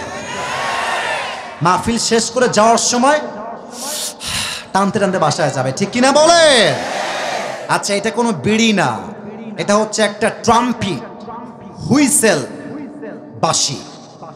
এখন যে আমরা ওয়াজ করছি যশোরের এই মাহফিলে, ঠিক এই মুহূর্তে 10:30। এই যে তোমরা আবার শুরু করলো আমার ভালোবাসার বাহিরে গিয়ে। চুপচাপ, বিয়ে হবে না কিন্তু, বসো বস বস বস। আচ্ছা, না না, মজা করলাম, জাস্ট প্রিয় ভাইরা, মজা করে ওয়াজের মূল বিষয় হারানো যাবে না। এটা হচ্ছে বাঁশি বা হুইসেল। ঠিক এই মুহূর্তে, আজকে কি বার গো? মঙ্গলবার, রাত বাজে 10:30। ঠিক এই মুহূর্তে ইসরাফিল আলাইহিস সালাতু ওয়াস সালাম সিংহাটা এমনি নিয়ে দাঁড়িয়ে আছেন ফু দেওয়ার জন্য। জাস্ট আল্লাহ বলবেন, ইসরাফিল ফু দিয়ে দাও। বাস, প্রথম ফু দিবে, পুরো পৃথিবীটাই ধ্বংস হয়ে যাবে। সেকেন্ড ফু দিবে, সমস্ত মানুষ, ফেরেশতা, জিন মরে শেষ হয়ে যাবে। লাস্ট 3 নাম্বার ফু দেওয়ার জন্য আল্লাহ তাআলা ইসরাফিলকে আবার জীবিত করবেন। আল্লাহ বলবেন, ইসরাফিল আবার ফু দাও।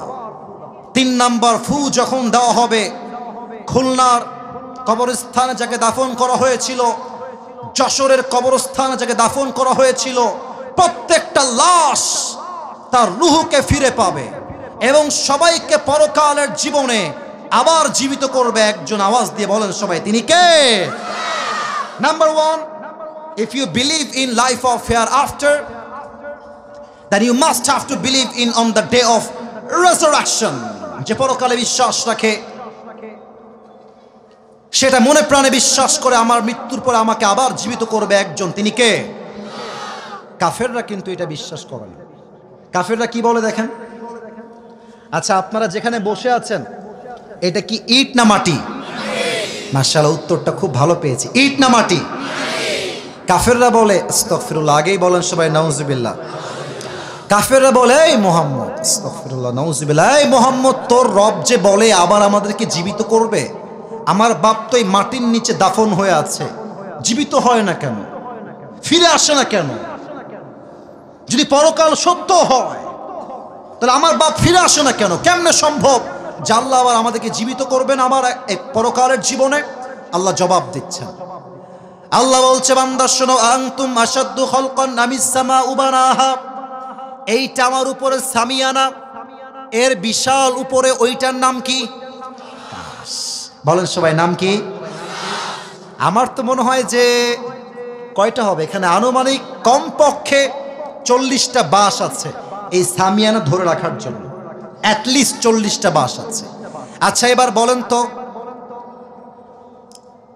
আজকের মাহফিলের সামিয়ানা বড় না আল্লাহর আকাশটা বড়? আল্লাহ বলছে, বান্দা বলো তো, আকাশকে ধরে রাখার জন্য আমি আল্লাহর কয়টা বাঁশ লাগছে? কথা না কলি কেমনে বসবো ভাই? কয়টা? কয়টা? একটাও না। আল্লাহর লজিক কত সুন্দর।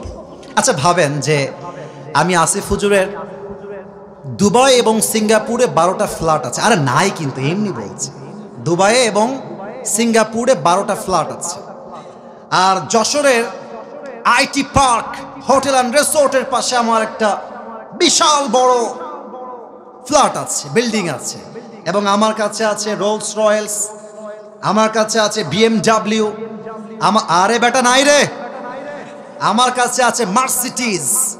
এখন আমি ওয়াজ করতে আসছি যশোরের মাহফিলে, তো ওই ডান পাশ থেকে একজন যুবক বলতেছে, হুজুর চাইলে একখান সাইকেল কিনতে পারবে না? টাকা নাই হুজুরের কাছে।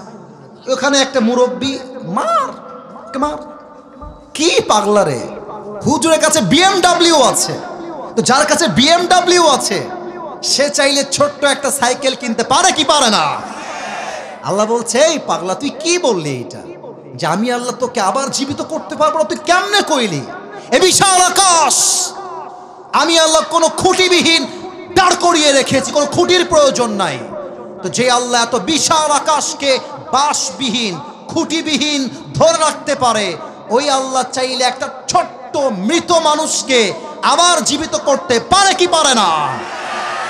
You have to believe in on the day of resurrection. মৃত্যুর পরের জীবনটাই is not the end of your life.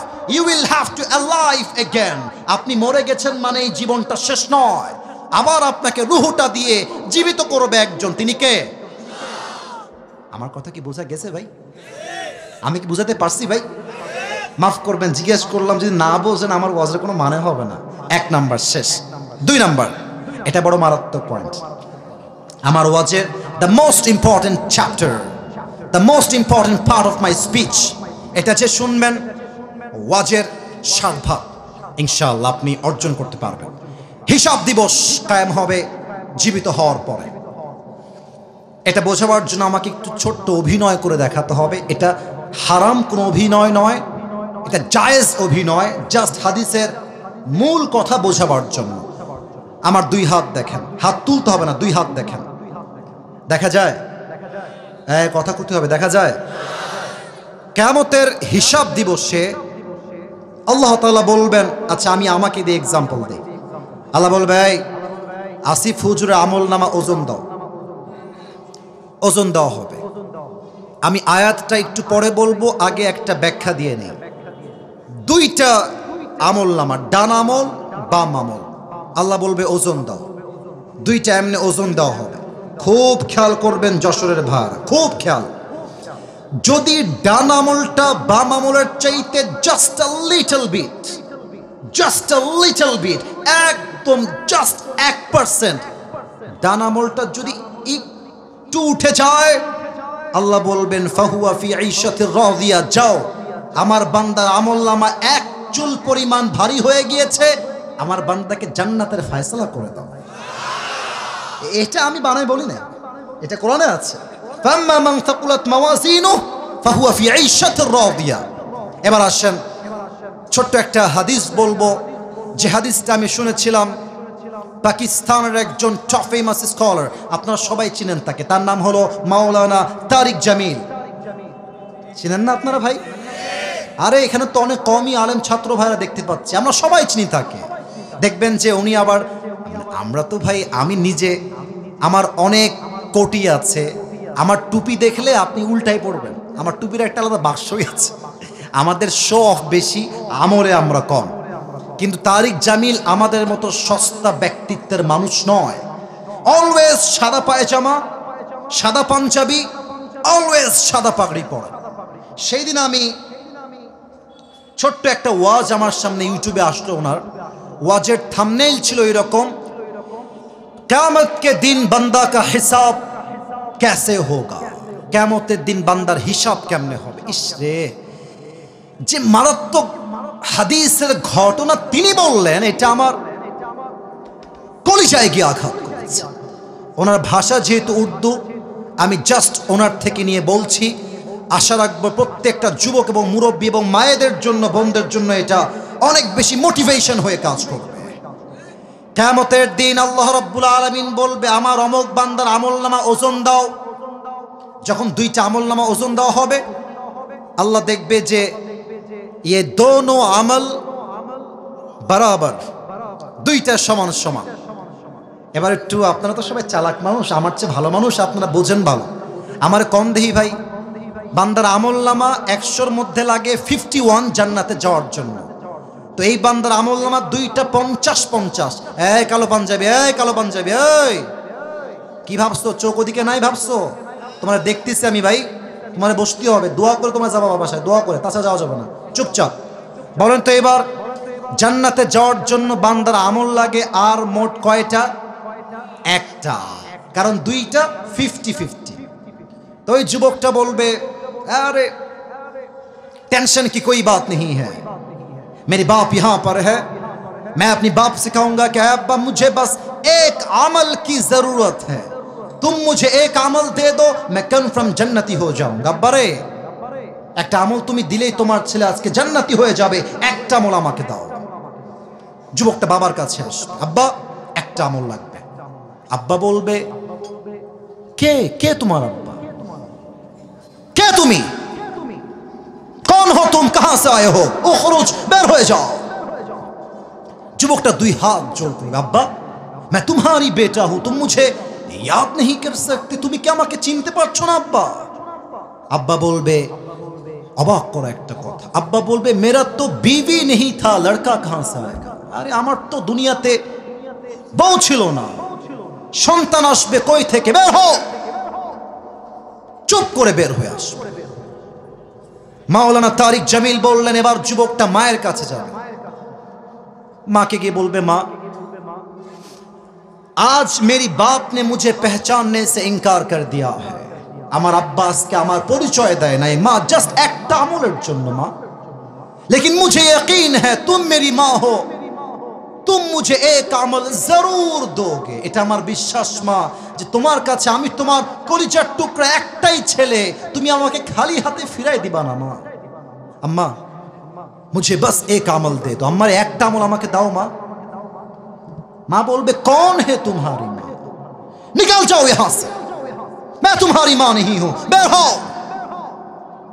মা তাকে ঘাট ধাক্কা দিয়ে বের করে দেবে। বাবা মা, ইয়াউমা ইয়াফিরুল মারউ মিন আখি ওয়া উম্মিহি ওয়া আবিহি, সন্তান তার বাপকে চিনবে না, বাপ তার সন্তানকে চিনবে না, ভাই তার ভাইকে চিনবে না, বড় মারাত্মক হবে সেই দিনটা। তারিক জামিল বললেন,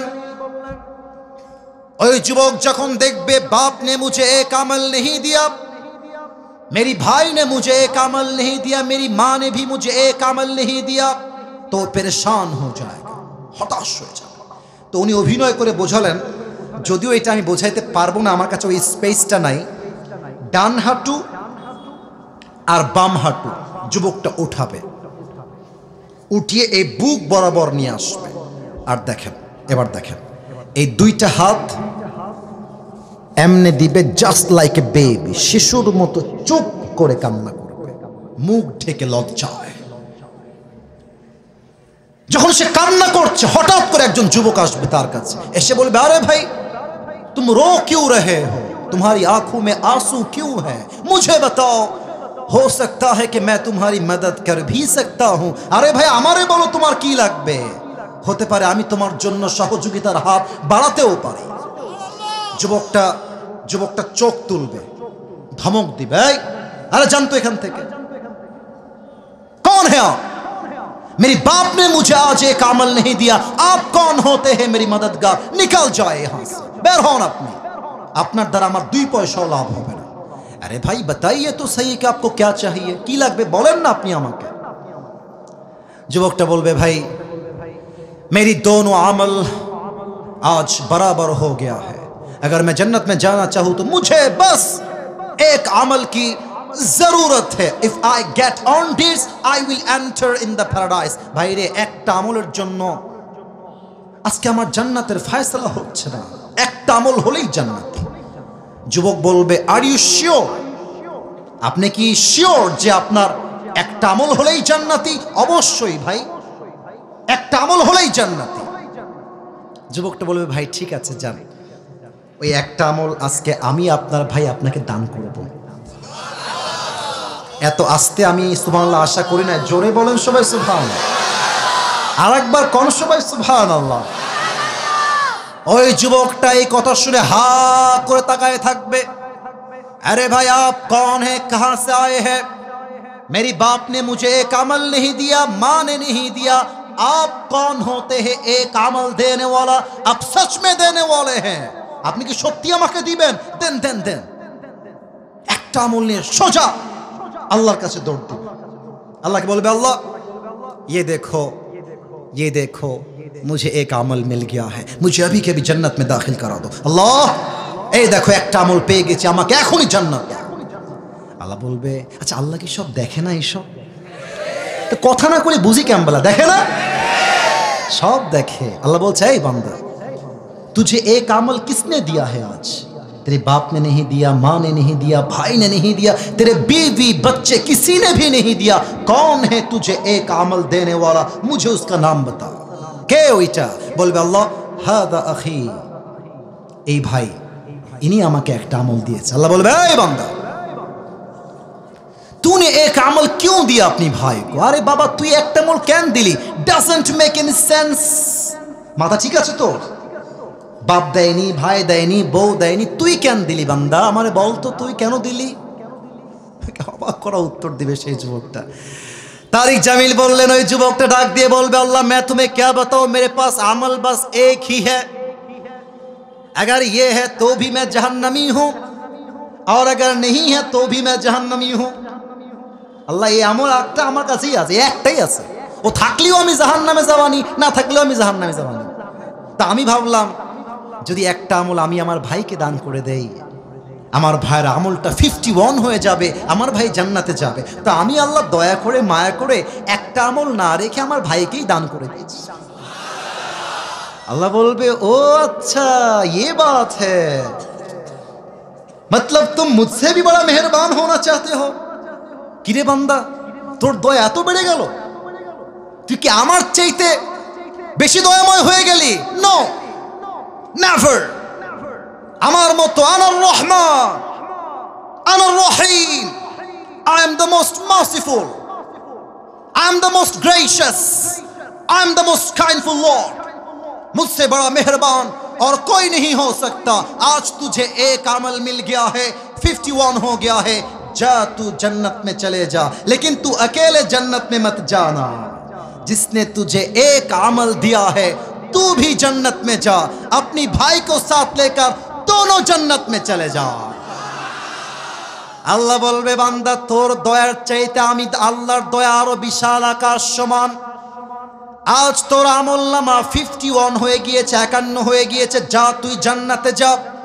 তবে তুই একা জান্নাতে যাবি না, তোর যেই ভাই তোকে একটা আমল দান করেছে তুইও জান্নাতে যা, তোর ভাইকে নিয়ে দুইজন জান্নাতে প্রবেশ কর, যা সুবহানাল্লাহ। কিয়ামতের দিবসে জান্নাতে যাওয়ার জন্য আমলনামা 100তে লাগবে 51। আর একটা বিষয় প্রশ্ন করব সবাইকে, কিয়ামতের দিবসে প্রথম হিসাব কি বিষয় হবে? Perfect, perfect, right. আবার বলবেন, কিয়ামতের দিবসের প্রথম হিসাব কি বিষয় হবে? আউয়ালু মা ইউহাসাবু বিহিল আবদু ইয়াউমাল কিয়ামাতি আস-সালাহ। কিয়ামতের দিবসে প্রথম প্রশ্ন হবে নামাজ। আর একটা প্রশ্ন, বলেন তো ইসলামের দ্বিতীয় খলিফার নাম কি? আচ্ছা, আপনারা ভয় পাচ্ছেন কিসের জন্য? আমার ক্ষতি হবে। বলেন সবাই, ইসলামের দ্বিতীয় খলিফার নাম কি? ওমর ফারুক রাদিয়াল্লাহু তাআলা আনহু। একটা হাদিস বলবো, ঘটনা, আপনি বুঝবেন যে কিয়ামতের দিন নামাজ আপনার কেমনে কাজে আসবে। ওমর ফারুক রাদিয়াল্লাহু তাআলা আনহুর কাছে একজন যুবক আসছে, তার নাম হলো আবু লুলু আল মাজুসি। পেশায় একজন গোলাম এবং সে আগুনের পূজা করে। এসে বলছে, ওমর, তোমার কাছে আমার একটা বড় অভিযোগ আছে। I have come here to complain. এই দুইজন পিচ্ছে, এই কই যায় দুইটা? কই যায় বাবুরা? ওয়াশরুমে গেলে যাও, তোমার তো বউ নাই, তুমি যাও কোথায়? না যেও না, যেও না, আমার চোখ যাচ্ছে সব দিকে। আল্লাহর হাবিব সাল্লাল্লাহু আলাইহি ওয়াসাল্লাম বলেছেন, এই একদম কথা নাই প্রিয় ভাইরা, একদম কথা বলবেন না মেহেরবানি করে। যাই হোক, যুবকটা বলছে, ওমর, আমার কমপ্লেইনটা হলো, আমি একজন গোলাম, আমার মালিক আমার কাছে প্রত্যেক দিন গোলাম হিসেবে 6 দিরহাম চার্জ করে, গোলাম হিসেবে। তা আমার ইনকাম আহামরি নাই, তুমি একটু কথাবার্তা বলে আমাকে 6 দিরহাম নয় 2 দিরহাম করে দাও। এই হাদিসের প্রত্যেকটা অংশ আপনার কলিজায় গিয়ে আঘাত করবে, এত মারাত্মক একটা ঘটনার হাদিস। এবার ওমরে ফারুক বলছে, আচ্ছা ঠিক আছে, আমি 2 দিরহাম করে দিব, বাট আমাকে একটা উত্তর দাও। আচ্ছা তুমি কি করো আমাকে বলো তো, তোমার ব্যবসা কি, তোমার চাকরি কি? যুবকটা বলছে, ওমর, আমি মূলত খঞ্জর বানাই, এটাকে বাংলায় আমরা বলি চাকু। আর খঞ্জর কেমন হয়? Look at my right hand, আমার ডান হাত দেখেন, খঞ্জর কেমন হয় আমি আমার আঙ্গুল দিয়ে আপনাকে বুঝাই দিচ্ছি। খঞ্জরটা হচ্ছে ডানেও চাকু বামেও চাকু। হাদিসে আসছে মাকবাদাতুহু ফি ওয়াসাতিহি, হ্যান্ডেলটা হচ্ছে ঠিক মাঝখানে। This is called in Arabic version খঞ্জর। বলছো, ও মাশাআল্লাহ, তুমি খঞ্জর বানাও, তোমার তো 2 টাকার ব্যবসা নয়, তোমার তো লাখ লাখ টাকার ব্যবসা। এই যুবক, তোমার তো 6 দিরহাম নয়, তোমার কমপক্ষে 10 দিরহাম চার্জ হওয়ার কথা। এই কথা শুনে কাফেরটা গেছে বড্ড ক্ষেপে, বলছে, ও আচ্ছা ওমর, সবাই যেহেতু মুসলমান তাই তুমি সবার বেলায় নরম, আর আমি যেহেতু কাফের তাই তুমি আমার বেলায় গরম, তাই না ওমর? শোনো, হুমকি দিচ্ছে ওমরকে, বলছে, আমি তোমাকে আজকে হত্যা করে ছাড়বো। নাউজুবিল্লাহ বলবেন না আপনারা? হুমকি দিয়ে ডান দিক দিয়ে বের হয়ে গেছে। ওমরে ফারুক তো অবাক হয়ে তাকায় আছে, আরে কারে কি কয়, ও আমাকে হত্যা করবে, কত বড় সাহস! বের হয়ে গেছে। এবার ওমরকে হত্যা করবার জন্য বিশাল লম্বা একটা খঞ্জর বানিয়েছে। তো যারা এসেছেন, আমি জানি পরিপূর্ণ দেখা সম্ভব না, সবাই আমার পেটের ডান দিকে দেখবেন, যতটুকু দেখা যায়। আমি জানি পরিপূর্ণ সবাই দেখতে পারবেন না, যতটুকু দেখা যায় আমার পেটের এই ডান অংশ সবাই দেখবেন। প্রত্যেকটা আরব সর্দারের পেটের এই ডান জায়গাতে একটা বিশাল বড় খাপ থাকতো ছুরি রাখার জন্য। প্রত্যেকটা আরব সর্দার পেটের ডান দিকে লম্বা একটা খঞ্জর রাখতেন। ওই কাফের বিশাল লম্বা একটা খঞ্জর বানিয়ে পেটের ডান দিকে রেখেছে। এবার বলেন তো যশোরের ভাইরা, শীতকালে ঠান্ডা লাগলে জ্যাকেট বাদ দিয়ে আমরা কি মুড়ি দেই? চাদর মুড়ি দেই। ওই কাফের প্ল্যান করেছে, আমি ওমরকে হত্যা করব কেমনে? চাদর মুড়ি দিয়ে যাব। তো চাদরটা কেমনে মুড়ি দিয়েছে? আমার কাছে চাদর থাকলে প্র্যাকটিক্যালি দেখাই দিতাম, বাট এখন জাস্ট হাত দিয়ে বোঝাচ্ছি। চাদরের 2টা পার্ট থাকে, লাগবে না। একটা হচ্ছে ডান পার্ট আর একটা কথা কন না কিসের জন্য? একটা হচ্ছে ডান পাট আর একটা বাম পাট। দেখেন ও কেমনে ঝুলিয়েছে, দেখেন চাদরটা এই যে মাথার থেকে নিয়ে দুই পাশে ঝুলিয়ে দিয়েছে, আর তার চেহারা কেউ যেন চিনতে না পারে ছদ্মবেশ ধরার জন্য চাদরের ডান পাশের যে পার্টটা আছে এইটাকে উঠিয়েছে, জাস্ট লাইক এ নেকাব অফ উইমেন, মহিলাদের নেকাবের মতো এই পুরোটা ঢেকে মুখ ঢেকে ফেলেছে। No one can see his face except his eyes. চোখ ছাড়া এটা কোন সাহাবী নাকি কোন কাফের বোঝা যায় না। ফজরের আজান যখন হয়ে গিয়েছে, এবার ওই কাফের মুনাফিকের রূপে নামাজ পড়তে আসছে ছদ্মবেশে। এবার ওমরে ফারুক রাদিয়াল্লাহু তাআলা আনহু ইমাম হয়ে আসছেন মসজিদে। ডাক দিয়ে বলছেন, সাহাবা একরাম সফু সুফুফাকুম, কাতার সোজা করো, কাঁধে কাঁধ মিলিয়ে দাঁড়াও। আল্লাহু আকবার, سبحانك اللهم وبحمدك وتبارك اسمك وتعالى جدك ولا إله غيرك الحمد لله رب العالمين الرحمن الرحيم مالك يوم الدين إياك نعبد وإياك نستعين اهدنا الصراط المستقيم صراط الذين أنعمت عليهم غير المغضوب عليهم ولا الضالين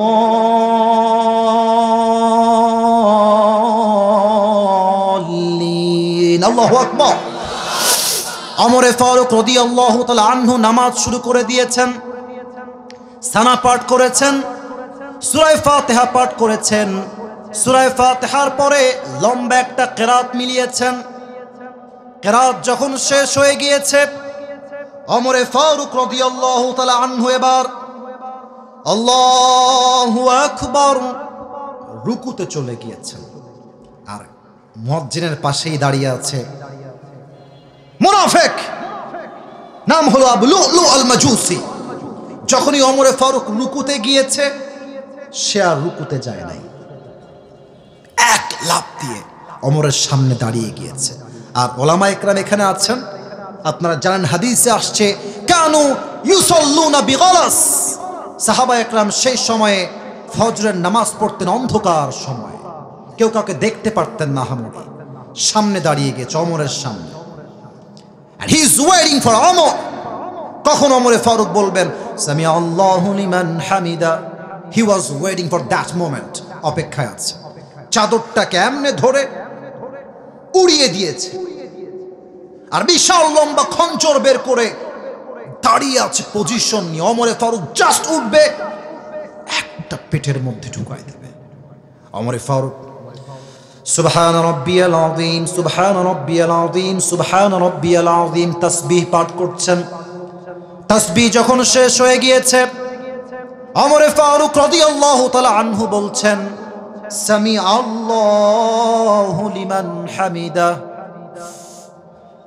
যখনই এটা বলেছে, আর ওই কাফের এটাও চাকু এটাও চাকু, মাঝখানে হ্যান্ডেলটা ধরে ওমরে ফারুকের পেটের ডান দিক থেকে নিয়ে এমন একটা পোঁচ দিয়েছে, এখান থেকে ধরে আবার একটা পোঁচ দিয়েছে, আবার ধরে আবার একটা পোঁচ দিয়েছে।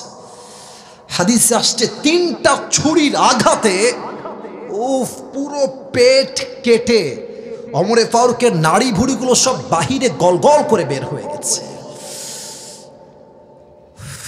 ওমরে ফারুক নামাজের মধ্যে চিৎকার দিয়ে বলছেন কতালানি আল কালব, কতালানি আল কালব, আমাকে একটা কুকুর হত্যা করেছে, কে কোথায় আছো, আমাকে বাঁচাও। অজ্ঞান হয়ে পড়ে গেছে।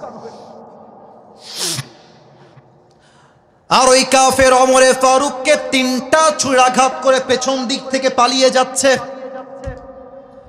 সাহাবা একরাম কয়েকজন নামাজের মধ্যেই বলছে হুজুহু, ধরো ধরো।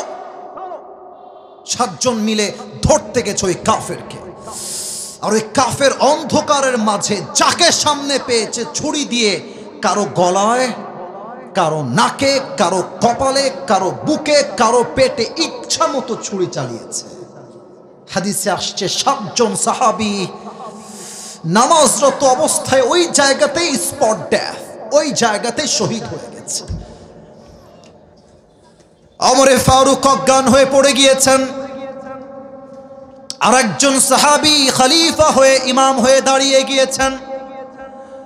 নামাজ যখন শেষ হয়ে গিয়েছে, আসসালামু আলাইকুম ওয়া রাহমাতুল্লাহ, আসসালামু আলাইকুম ওয়া রাহমাতুল্লাহ, নামাজ শেষ হতে দেরি সাহাবীরা এক দৌড় দিয়ে গিয়ে ওমরের কাছে দাঁড়িয়ে গিয়েছে। মালাকা ইয়া ওমর, মালাকা ইয়া খলিফাতুল মুসলিমিন, কি হলো আপনার হে ওমর, কি হলো, আপনি কি, আপনার কি হয়েছে, ওঠেন। ওমরে ফারুক আর কথা বলছে না। সাহাবা একরাম অস্থির হয়ে চিৎকার করছেন, আইনা তাবিব, ডাক্তাররা কোথায়, সবাই আসেন দৌড় দিয়ে, ডাক্তাররা কোথায়। ডাক্তাররা এসেছে। ডাক্তাররা এসে দেখছে ওমরে ফারুক, আমার দিকে দেখেন সবাই, ঠিক এইভাবে চিত হয়ে উল্টে জাস্ট পেট কেটে নাড়ি ভুড়িগুলো সব বাহিরে বের হয়ে আছে, আর ওমরে ফারুক এভাবে চিত হয়ে শুয়ে আছে। তো ডাক্তাররা এসে প্রথমেই ওমরে ফারুকের পিঠের 2 দিকে হাত দিয়ে হালকা করে তুলেছে, আর একটা পানির বোতল নিয়ে আসছে বা পেয়ালা নিয়ে আসছে। এই ঠোঁট নিচের দিকে দিয়েছে, এই ঠোঁট উপরের দিকে দিয়েছে। এক ঢোক পানি ওমরে ফারুক রাদিয়াল্লাহু তাআলা আনহুর মুখের মধ্যে দিয়েছে। ও হাদিসে আসছে, ওই এক ঢোক পানি যখন ওমরের গলা দিয়ে নেমেছে, গলা দিয়ে নেমে বুক দিয়ে নেমে পেটটা এত পরিমাণে কেটে গেছে যে সবগুলো পানি বের হয়ে পেট দিয়ে সবগুলো পানি বাহিরে গলগল করে বের হয়ে গেছে। এক ঢোক পানিও তার দেহে আটকায় নাই। সাহাবা একরাম বলছে, পানি দিয়ে কাজ হবে না, লেটস ব্রিং দ্য মিল্ক, দুধ নিয়ে আসো, দুধ নিয়ে আসো। দুধ নিয়ে আসছে। ওমরে ফারুককে উঠিয়ে এবার তার মুখের মধ্যে দুধের এক ঢোক দুধ দিয়েছে। দুধ গলা দিয়ে ঢুকে বুক দিয়ে নেমে পেট এত পরিমাণ কেটে গেছে ওমরে ফারুক রাদিয়াল্লাহু তাআলা আনহু, সবগুলো দুধ পেট দিয়ে গলগল করে বাহিরে বের হয়ে গেছে। এই দৃশ্য দেখে সাহাবা একরামদের কারো চোখে পানি আর আটকায় না, সব সাহাবীরা কান্না করছে। বুঝে গেছে ওমরে ফারুক হয়তোবার কখনো ফিরে আসবেন না, এটাই তার জীবনের শেষ মুহূর্ত ছিল। এবার আমার চোখটা সবাই দেখেন, আমার চোখটা সবাই দেখেন। এক সাহাবী দূর থেকে দেখছে ওমরে ফারুক, তার চোখটা it's a very little bit, জাররা অ্যামাউন্ট, একদম ছোট্ট করে চোখটা একটু খুলেছে। আমার চোখ দেখেন একটু, it's a very little bit, একদম সামান্য, ভেরি জাররা অ্যামাউন্ট, ছোট্ট করে। কেউ দেখে নাই, ওই সাহাবী দেখেছে। ওই সাহাবী চিৎকার দিয়ে দূর থেকে বলছে, মালাকা ইয়া ওমর, মালাকা ইয়া ওমর, মালাকা ইয়া ওমর, দৌড় দিয়ে আসছে, এ ওমর কি হয়েছে আপনার, আমাকে বলেন কি লাগবে, আমি আপনাকে দিব। সব সাহাবীরা দৌড় দিয়ে আসছে। ওমরে ফারুক কিছুই বলছে না, একবার কান একবার ঠোঁট, একবার কান আর একবার ঠোঁট ইঙ্গিত করছে। ওই সাহাবী বুঝে গেছে ওমরে ফারুক তার শেষ ওসিয়ত আমার কানে কানে বলতে চায়, আমি দৌড় দিয়ে যাই শোনার জন্য। ওই সাহাবী যখন তার কানটা বাড়িয়ে দিবে ওমরে ফারুক রাদিয়াল্লাহু তাআলা আনহুর মুখের কাছে, ওই সাহাবী মনে মনে ভাবছেন ওমরে ফারুক হয়তোবা তার জীবনের শেষ কথা বলবেন, তোমরা আমার বউকে দেখে রেখো, তোমরা আমার রাজ্যের সব সম্পদ দেখে রেখো, তোমরা আমার সন্তান আমার মাকে দেখে রেখো। হয়তো এটাই হবে তার লাস্ট এবং শেষ ওসিয়ত। এই চিন্তা করে ওই সাহাবী ওমরে ফারুক রাদিয়াল্লাহু তাআলা আনহুর মুখের কাছে তার কানটা বাড়িয়ে দিয়েছে। ওমরে ফারুক রাদিয়াল্লাহু তাআলা আনহু জীবনের শেষ মুহূর্তে পদার্পণ করেছেন। পেটের এই 2টা জায়গা কেটে ফেড়ে গিয়ে নাড়ি ভুড়িগুলো সব বের হয়ে গিয়েছে। জীবনের শেষ মুহূর্তে ওমরে ফারুক রয়েছেন। আর ওই সাহাবীর কানে কানে ওমরে ফারুক জীবনের শেষ কথা জিজ্ঞেস করছেন, ডাক দিয়ে বলছেন, ও আমার সাহাবী, বাবার খবর দরকার নাই, মায়ের খবর দরকার নাই, রাষ্ট্রের কোনো খবর আমার কোনো প্রয়োজন নাই, আমাকে জাস্ট একটা খবর দাও। আসল্লান নাস, আসল্লান নাস, আসল্লান নাস, আমাকে বলো আমি ওমর যখন অজ্ঞান হয়ে গেলাম ছুরির আঘাত খেয়ে, আমাকে জাস্ট একটা খবর দাও।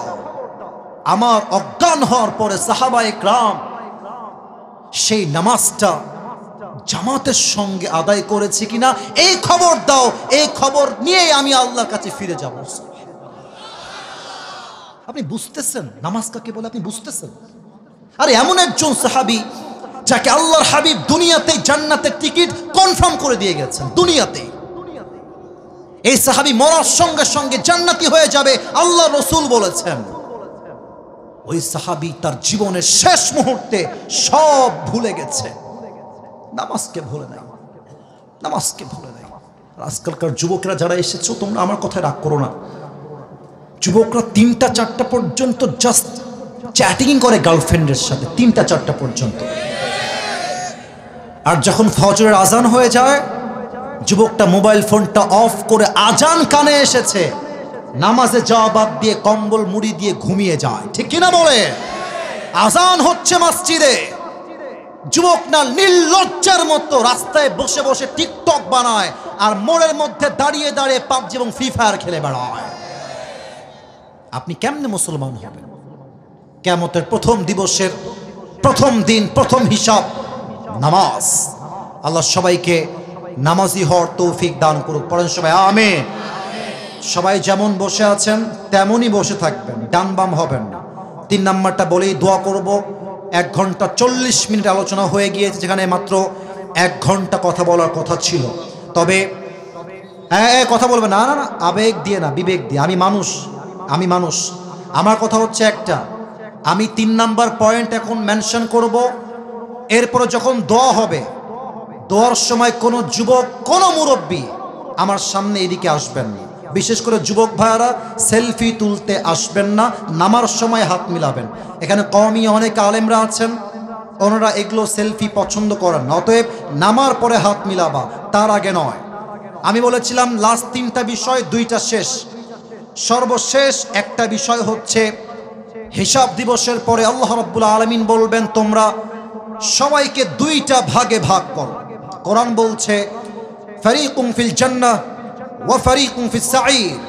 One group will enter in the paradise, another group will enter in the hellfire.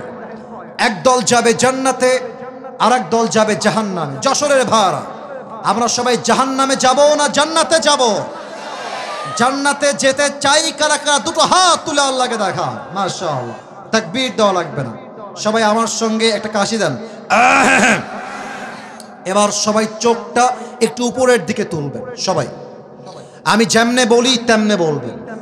সবাই বলেন আল্লাহ। একটু কলিজার থেকে শেষ ভালো যার, সব ভালো তার। বলেন সবাই আল্লাহ। তোমার কাছে দিল থেকে নিয়ত করলাম। এই নিয়তটার কথা যেন কেউ বাদ না যায়। আমি জানি আপনি হয়তো মিস করতে পারেন, বাট নিয়ত করেন। বলেন সবাই আল্লাহ, তোমার কাছে নিয়ত করলাম, আজ থেকে কেউ যেন বাদ না যায়। আজ থেকে 1 ওয়াক্ত নামাজ আর কখনো আমরা, আমি যেমনি হাত দেখাবো তেমনি বলবেন। 3 বার বলবেন, 3 বারই বলবেন দিল থেকে। আসিফ হুজুর বলছে বিধায় বলছি, বাধ্যতা না, দিল থেকে। বলেন সবাই ছাড়বো না। হয় নাই, জবান খুলে ছাড়বো না। আবার বলেন সবাই ছাড়বো না। বলেন সবাই ইনশাআল্লাহ। আল্লাহ আমার কলিজার টুকরা যুবক মুরব্বী সবাইকে তুমি 5 ওয়াক্ত নামাজি হিসেবে কবুল এবং মঞ্জুর করো। পড়েন সবাই আমিন।